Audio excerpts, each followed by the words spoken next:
and gentlemen, today we stand before you to affirm the motion that the death penalty of terrorists must be upheld.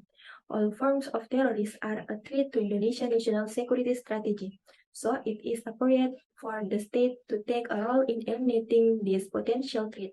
Some countries, especially those facing serious threats of terrorists, have adopted policies supporting the death penalty as punishment for convicted terrorists. They argue that this is a way to protect society from very serious threats and to send a strong signal to perpetrators of terrorism. Throughout this debate, we will present convincing arguments supported by evidence to illustrate the importance of the death penalty for terrorist perpetrators.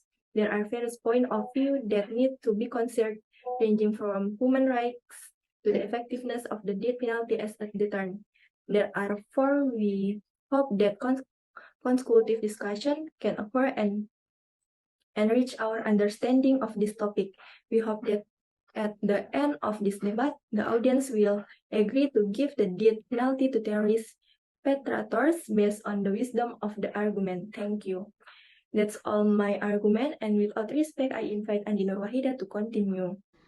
Okay, thank you for the opportunity. We from the Pro team will provide a statement that supports our statement that the death penalty is appropriated for perpetrators of terrorist crime.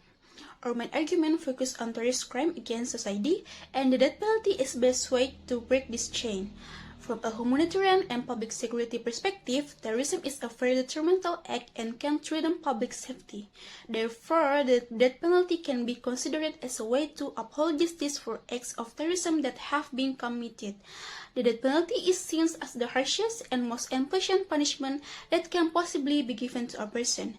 In case of terrorism, the perpetrators commit very serious crimes and harm many people. In this case, the death penalty can be considered a form of justice for the victim and their family affected. Several countries have succeeded in reducing the level of terrorism by implementing the death penalty. For example, in the Journal of the Effectiveness of the Death Penalty in China, it states that China has been successful in suppressing acts of terrorism by punishing the perpetrators to death. A number of studies also show that the death penalty can be an effective deterrent factor in reducing the number of terrorism cases. One of the journals does capital punishment deter terrorism evidence from Pakistan, which contains panel data regulation analysis of 35 administrative regimes in Pakistan over the time period 2002 to 2012. They found that the death penalty has a significant positive effect in reducing terrorist attacks. In some cases, terrorism has caused great loss and deep trauma, and some argue that the death penalty is a way to provide satisfaction to victims. The death penalty can also be an important step in maintaining national security and protecting society from the threat of terrorism. By executing terrorism who endanger public safety, it's hoped that it will reduce the possibility of further attacks and provide a feeling to security for citizens.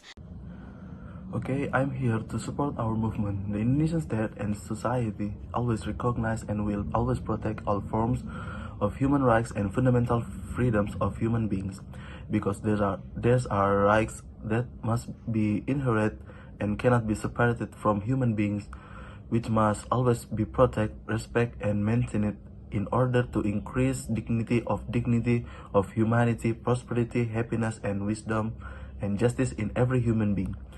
However, in the criminal code and several laws and regulations in Indonesia, in the threats, the death of penalty is still maintained, even though it clearly violates human rights.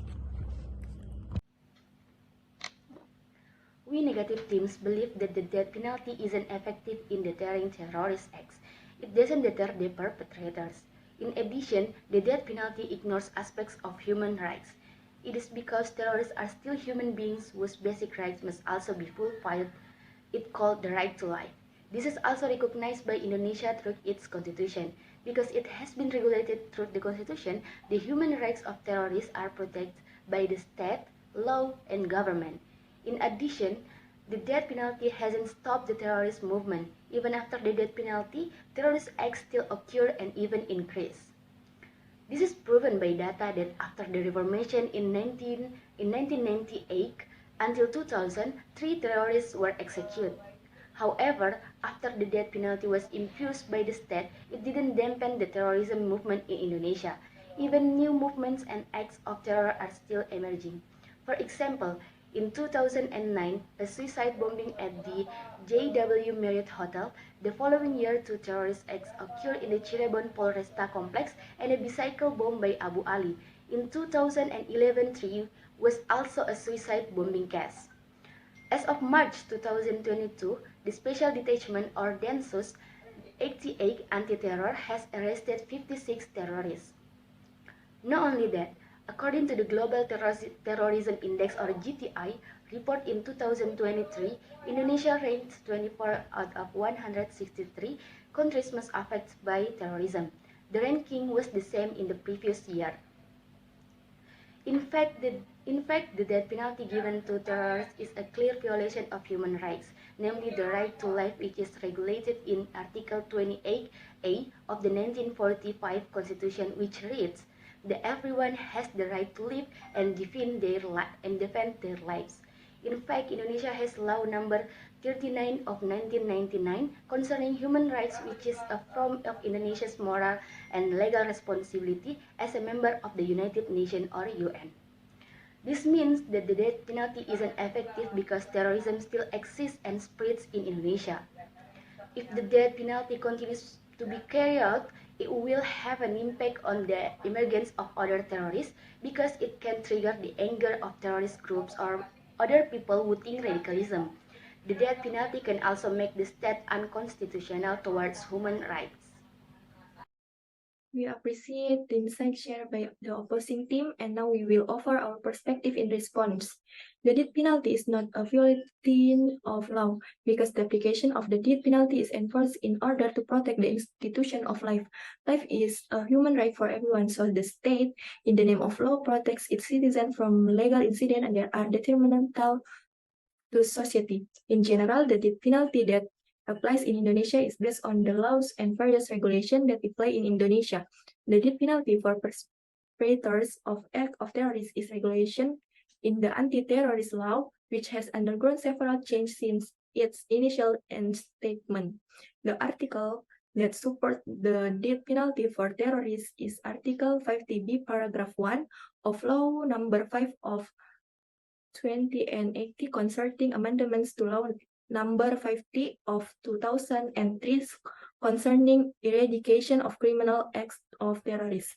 According to this article, every person who deliberately commits or attempts to commit a criminal act of terrorism as indent in Article 6, 7, 8, and 9 of this law can be punished with the death penalty. For Indonesian legal experts, the death penalty has universal value that do not conflict with human rights because the implementation of the death penalty is a statutory order. It falls into the category of justification for abolition of criminal penalty. Thank you. The conclusion of the argument above is that the counter team does not agree with giving the death penalty to terrorists.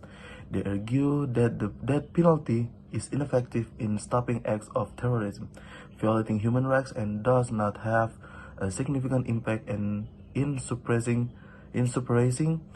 terrorist movement in Indonesia. This argument is supported by evidence such as data on terrorist executions on Indonesia ranking in the Global Terrorism Index.